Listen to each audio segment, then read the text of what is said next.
Yeah, that was the worst and hardest day of my life. We had just come out of the basement of the hospital because a warplane was flying above, so we were all advised, as we always do, to go to the lowest part of the hospitals in case they target it. So we'd just come out, and one by one, we were seeing these ghoulish-looking children walking in. You know that really infamous Vietnam photo of the girl coming from the napalm bomb coming like this? They were all literally coming in one by one, clothes are hanging off them, covered in white powder dust, with the most heart-wrenching smell of burnt, singed flesh coming in. And I remember just looking, and I felt like I'd been moved or transported to a Hollywood horror show or a horror scene.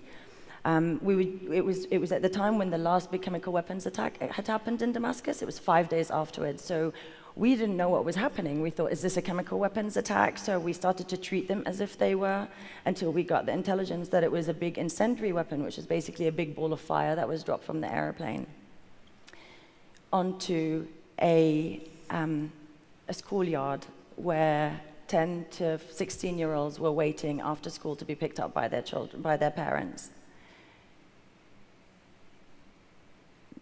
There's one boy who sticks in my mind, and he's etched into my mind. He walks in, and he is so burnt, he looks like a tree bark. I'd never, ever seen anything like it before.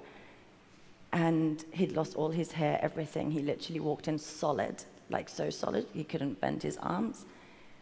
And I was so stunned. The only thing I could think to say was, "How are you?" I didn't know what else to say. I'd never seen anything like that before. And he went, "I'm okay," because he was all completely burnt on the inside. And I remember knowing, you know, my mass casualty training, we know that these patients, they're gonna die. Like there's no hope in trying to treat them.